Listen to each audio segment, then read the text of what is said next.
प्रज्ञा, नमस्कार।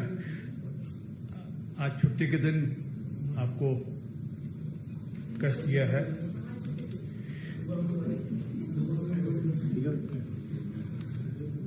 अनुराग जी एक विशेष विषय पर आपसे कुछ जानकारियां शेयर करना चाहते हैं। कुछ लोग यहाँ पर दिल्ली में आकर बैठे हैं, उनके विषय में अनुराग जी अपनी बात आपके समक्ष रखेंगे। अनुराग ठाकुर जी।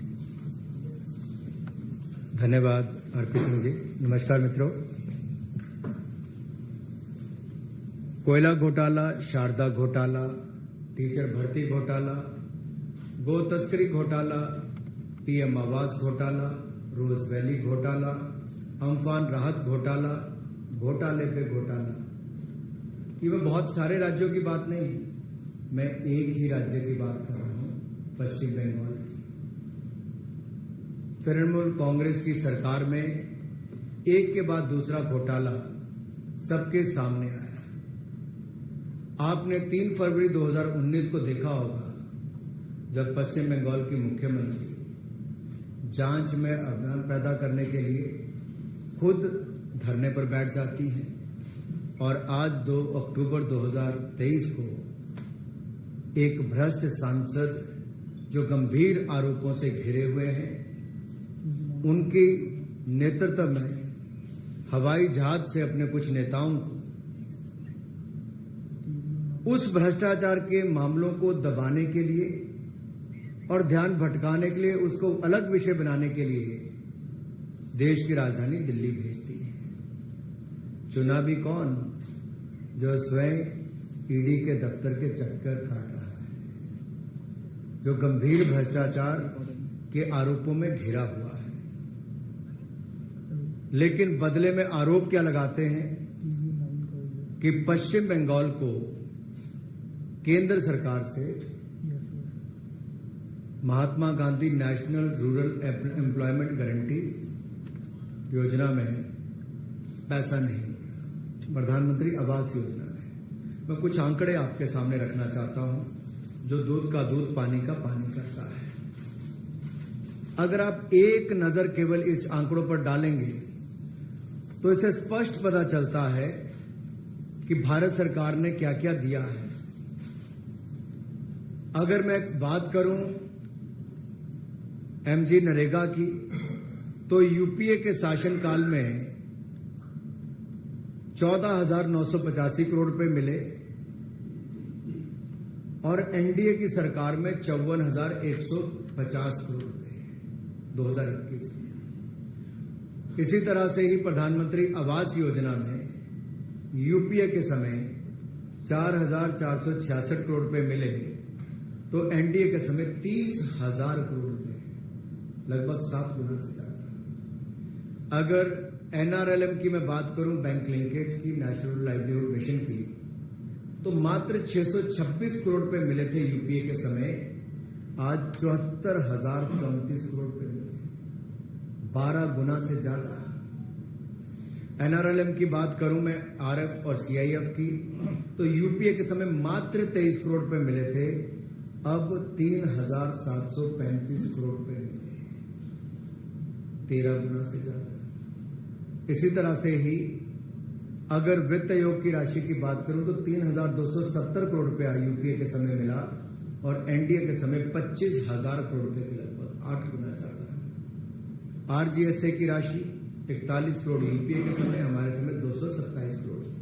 आंकड़ा कुल मिलाकर देखिए, यूपीए के समय 58,000 करोड़ रुपया है, तो एनडीए के समय 2,05,003 करोड़ रुपए, 2,05,003 करोड़ रुपए। ये अपने आप में दिखाता है कि केंद्र सरकार से कोई कमी पश्चिम बंगाल के विकास के लिए नहीं रखी गई। लेकिन ऐसा क्या हुआ कि ममता बनर्जी जी को अपने कुछ भ्रष्ट सांसद और कुछ ऐसे नेताओं को भेजना पड़ा जो भ्रष्टाचार जमीन पे चल रहा है उसके ऊपर पश्चिम बंगाल में कार्रवाई नहीं हुई, लेकिन उस पर लीपापोती करने के लिए अपने कुछ नेताओं को यहां पर भेजा है। मैं थोड़ा सा विस्तार में इसके आपके बताना चाहूंगा। एक सेंट्रल टीम के द्वारा एक इंक्वायरी की गई 22 जनवरी 2019 से लेकर 24 जनवरी 2019 तक 2-3 दिन के लिए, और 6 ग्राम पंचायतों में 4 ब्लॉक जिसके आते हैं, ये वर्धमान पूर्व में हुई, और 7 ग्राम पंचायत और 3 ब्लॉक में हुगली डिस्ट्रिक्ट में हुई। यहां से 4 करोड़ 84 लाख की रिकवरी हुई। फिर एक और टीम का गठन किया गया, ये सेंट्रल टीम थी। फिर ये 13 सितंबर 2021 को गई और 17 सितंबर 2021 तक इसने इंक्वायरी की, और इसी तरह की इसकी ऑब्जर्वेशन एक बार फिर आई। अब इसमें क्या ऑब्जर्वेशन आई? बड़े काम को छोटे छोटे में बांट के इस तरह से खेल खेला गया कि नीचे तक जानकारी ना हो। फिर क्या था, जो एग्जिस्टिंग काम थे, जो काम हुए थे पहले, तालाब पहले था, सड़क पहले थी, उसी कोई नया काम दिखाकर महात्मा गांधी जी के नाम से जो योजना है उसमें भी घोटाला कर दिया ममता जी के। आज गांधी जयंती पर बता रहा, और गांधी जी की समाधि पर भतीजे को भेजा था। और देखिए कैसे समय, जिस योजना पर इतना पैसा खाया गया, सड़क तालाब ये दिखाए गए जो कभी बने नहीं, जो पहले से ही थे, उसके नाम पर पैसे खा गए। मालदा डिस्ट्रिक्ट में छोटी नदियों से गाद निकालने के नाम पे पैसे खा गए, और जहां कंटीली तार लगानी या बाढ़ लगाने की अनुमति नहीं होती वो भी काम इसमें करके अपने काम चल दिए। फिर एक चाय बागान के लिए, ऐसे चाय बागानों के लिए रास्ते बनाने का काम, जहां के लिए प्राइवेट किसी कंपनी को आप ये लाभ नहीं दे सकते, आपने वहां पे लाभ दिया और अपनी जेब में पैसा डाला। फिर नदी के तटबंध करने के लिए, तटीयकरण के लिए काम तो दिखाया गया, रेत की थैलियां वहां पर पाई गई। ऐसे अनेकों काम जिनकी अनुमति नहीं थी वो इसमें दिखाए गए, और कैसे पैसों का हेरफेर हुआ, किसके खाते में गए, इसके ऊपर एक एक्शन टेकन रिपोर्ट केंद्र सरकार ने राज्य को कहा कि आप उचित कार्रवाई करें और केंद्र को जानकारी दें। और जो इंक्वायरी रिपोर्ट हमने दी थी 6 मार्च 2019 को, और राज्य सरकार ने 3 महीने के बाद 19 जून को उसके ऊपर अपनी एक रिपोर्ट दी। उसमें कुछ नहीं कहा, केवल ये कह दिया कि इसके ऊपर ये कदम उठाने चाहिए, कदम उठाए नहीं, उठाने की बात कही। हमने फिर कहा कि गैर इजाजत के जो काम हुए उसके ऊपर कार्रवाई कीजिए। एक के बाद दूसरा कॉम्प्रिहेंसिव एटीआर उनको देने के लिए कहा गया, लेकिन राज्य की सरकार ने कुछ नहीं किया। 1 साल बीता, 2 साल बीते, बार बार मांग करने के बावजूद राज्य की सरकार ने उन अपराधियों के खिलाफ जिन्होंने गरीब जनता के लिए दिहाड़ी लगाकर मजदूरी करके अपने परिवार का पेट भरना था, उनका पैसा खा गई इनकी करप्ट सरकार के समय। अरे गरीब के हक का तो छोड़ दो, शारदा नारदा रोज वैली में नहीं छोड़ा, टीचर घोटाले में नहीं छोड़ा, कोल घोटाले में नहीं छोड़ा, मनरेगा में तो छोड़ देते। अब यहीं भी नहीं रुके। पहली बार हुआ जब से मनरेगा की योजना चालू हुई कि इसमें जो सेक्शन 27 है महात्मा गांधी नरेगा एक्ट का, उसके अंतर्गत कार्रवाई की गई और उनको पैसा रोका गया। जब देखा कि 2-2 साल बीत जाते हैं, पश्चिम बंगाल की सरकार कोई कदम नहीं उठाती है, तब जाकर ये कदम उठाने पड़ते हैं। लेकिन गरीबों का केवल मनरेगा का पैसा ही नहीं खाया, गरीबों का आवास भी, जिसके पास 2 मंजिल का घर, 3 मंजिल का घर, उसके नाम पर घर अलॉट कर दिए। देखिए, आजादी के बाद आज तक कोई सरकार अगर ऐसी आई जिसने 4 करोड़ गरीबों को पक्के मकान बनाकर दिए, तो नरेंद्र मोदी जी ने बनाकर दिए, भारतीय जनता पार्टी एनडीए की सरकार ने बनाकर दिए। लेकिन वहां पर भी गरीबों का हक मारने में तृणमूल कांग्रेस की इस सरकार के पूरे आशीर्वाद के चले। कौन अधिकारी हैं, कौन इनके नेता हैं, कट मनी से लेकर जिनका बाकियों का नाम आता था, मैं पूछना चाहता हूं ममता बनर्जी जी से,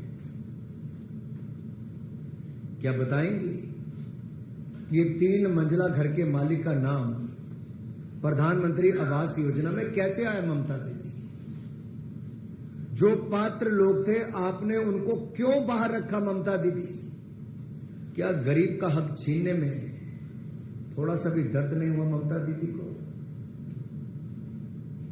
आप पात्र लोगों को आवास योजना प्लस का हकदार बना दिया, और कितने लोगों को?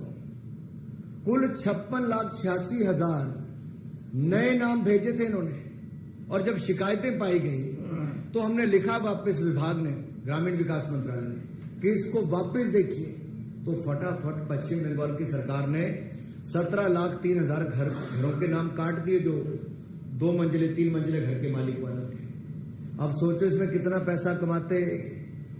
20,000 करोड़ रुपया, 20,400 करोड़ रुपया जो गरीब के घर के लिए मिलना था, वो ममता बनर्जी जी के आशीर्वाद से उनकी सरकार में अधिकारी कर्मचारी से लेकर उनकी विचारधारा वाले नेताओं के ऊपर भी प्रशंसन खड़े हुए हैं। अब कौन से ऐसे जिले, अभी तो मात्र 10 जिलों के मैं नाम ले रहा हूं, पूर्व मेदिनीपुर, पश्चिम मेदिनीपुर, पूर्व बर्धमान, मालदा, साउथ 24 परगना, अलीपुरद्वार, नादिया, मुर्शिदाबाद, कालिम्पोंग और दार्जिलिंग, ये 10 जिलों में देखो तो अभी तो 10 जिलों में हाल है। अगर 56 लाख में से 56,86,000 में से 17,03,000 एक झटके में निकल जाते हैं, तो सोचिए पहले की योजनाओं में क्या किया होगा। मेरा सवाल केवल एक है ममता दीदी से, कि जहां अनियमितताएं पाई गई उसमें जो अधिकारी थे, अपराधी थे और उनके सहयोगी थे, उन पर आपको कदम उठाने के लिए कहा गया, आपके हाथ क्यों कांपे? दंडात्मक कार्रवाई करने के लिए कहा गया उन पापी और भ्रष्ट अधिकारियों के खिलाफ, आपकी सरकार ने कदम क्यों नहीं उठाए? ये कट मनी कहां जा रहा था कि अब की बार कट के बिना पूरा का पूरा जा रहा था? ये गरीब का पैसा किसके खाते में जा रहा था? ममता दीदी, जवाब देना पड़ेगा। और यहां पे बापू की समाधि पर भेज के काम नहीं चलेगा। आपने पश्चिम बंगाल में क्या कार्रवाई की इन भ्रष्ट अधिकारियों के खिलाफ, देश जवाब मांगता है। और देश भली भांति जानता है कि नरेंद्र मोदी जी ने लगातार पश्चिम बंगाल को यूपीए के मुकाबले 4 गुना ज्यादा पैसा दिया। मैं केवल 4-5 स्कीमों की बता रहा हूं, कईयों में तो 16 गुना ज्यादा, कईयों में 8 गुना ज्यादा, कईयों में 7 गुना ज्यादा। तथ्य बताते हैं कि आपके आरोप झूठे हैं, और ये सच्चाई सामने आई है कि भ्रष्ट अधिकारियों, कर्मचारियों, अपने नेताओं को बचाने के लिए एक बार फिर पश्चिम बंगाल की सरकार भ्रष्ट लोगों के साथ खड़ी नजर आई और गरीबों के हक छीनती नजर आई। जवाब दीजिए ममता जी। धन्यवाद। और मैं एक बात आप सबके सामने और कह दूं, आवास योजना के अंतर्गत 34 लाख से ज्यादा घर प्रधानमंत्री मोदी जी ने दिए, और आवास प्लस योजना में 11 लाख और मंजूर किए, कहीं कोई कमी नहीं छोड़ी। लेकिन जरूरतमंदों का छीनकर दूसरों को देने का काम ममता जी उचित नहीं है। और यूपीए के समय 4,466 करोड़ रुपया मिला था, एनडीए के समय मोदी जी ने 30,000 करोड़ रुपया आवास योजना के लिए दिया। और जो इंदिरा आवास योजना के मकान थे ना, जो कांग्रेस ने 40-40, 45-45 हजार रुपये मुश्किल से देती थी, वो भी मोदी सरकार ने आकर पूरे करवाए। कोई क्वेश्चन किसी का? कोई क्वेश्चन? अभिषेक बनर्जी ने ये कहा कि आने वाले दिनों में भारतीय जनता पार्टी जोरदार लड़ाई के लिए तैयार है, मैदान उनका, व्यक्ति उनका, हम संघर्ष करेंगे, क्योंकि यहाँ पर जो जवाब हमने मांगा है केंद्र सरकार से, उस पे सही जवाब दीजिए। अभिषेक बनर्जी जी पहले ईडी को अपना जवाब पत्र देकर आए। भ्रष्टाचार के गंभीर आरोपों में घिरा हुआ व्यक्ति अन्य भ्रष्ट अधिकारी, कर्मचारी और नेताओं को बचाने के लिए दिल्ली में आता है। अरे जांच में सहयोग करो भाई, और बाकी जो पश्चिम बंगाल में जांच इन भ्रष्ट अधिकारियों के खिलाफ होनी चाहिए, ममता दीदी को बोले वो करिए। राजनीतिक रूप से लड़ने में भारतीय जनता पार्टी सक्षम है और आगे भी रहेगी, लेकिन पश्चिम बंगाल को बम, बंदूक इसके नाम से जाना जाए ये उचित है।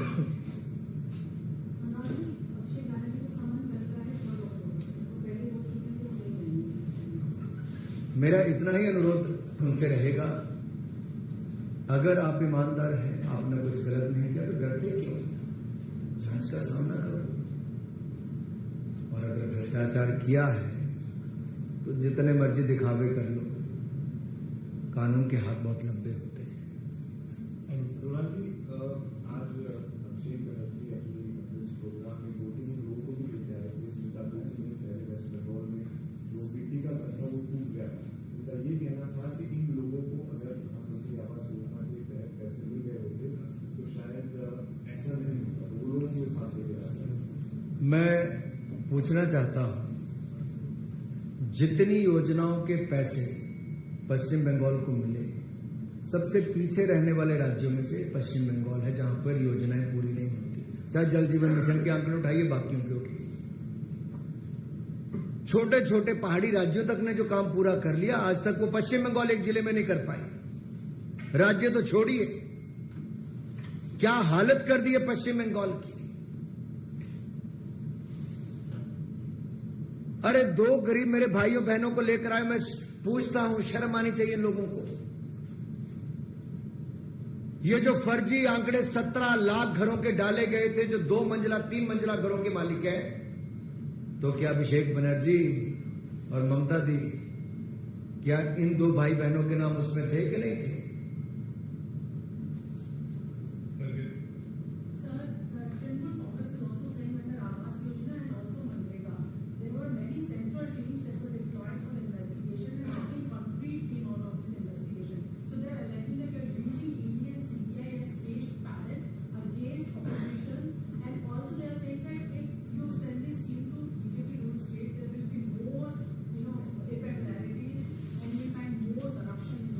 I am very grateful you asked this question. Let me first say, time and again it was reminded to them, a report has been submitted to them, and they were asked for a action taken report within a stipulated time frame. Unfortunately, every time they did not take any action, and they did not provide any comprehensive report as well. They just keep sending the report which was not satisfactory at all. No action was taken. And what they did, rather than getting the money back from the culprits and the corrupt officials, they have deposited some amount from the state exchequer. इससे बड़ा मजाक और क्या होगा? आप देखिए, एक और तो पश्चिम बंगाल में टैक्स पेयर के पैसे से, जो भारत सरकार ने घर बनाने के लिए या मनरेगा की योजना में दिहाड़ी लगाकर विकास करने के लिए पैसा दिया, उसको भ्रष्ट अधिकारी, कर्मचारी और नेता खा गए। उनसे वापस लेने की बजाय ममता दीदी ने पश्चिम बंगाल के खजाने में से पैसा लेके कुछ पैसा जमा करा दिया। अरे क्यों नहीं लिए भ्रष्ट अधिकारियों से पैसा वापस? क्यों नहीं लिया भ्रष्ट कर्मचारियों से पैसा वापस? यही हम सवाल खड़ा कर रहे हैं बार बार कि खाने वाले के खाते में जेब में पैसा चले गया, भ्रष्ट अधिकारियों के जेब में पैसा गया, ममता बनर्जी जी के हाथ काम के कदम उठाने के लिए उनकी कलम नहीं चल पाई उन अधिकारियों के खिलाफ। उल्टा राज्य के पैसे से थोड़ा पैसा निकाल के यहां पे जमा करा दिया, बिल्कुल अपराध है।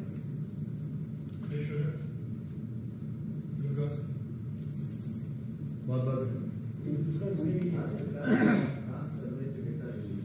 आपने सवाल पूछा पश्चिम बंगाल को लेकर, मैंने सबके उत्तर दिए। अलग विषय है, इसकी पूरी डिटेल रिपोर्ट पढ़ेंगे क्योंकि आज ही जारी हुई है, और रिपोर्ट पढ़ने के बाद एक बार फिर पीसी करेंगे।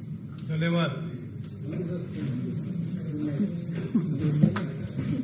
night. See you.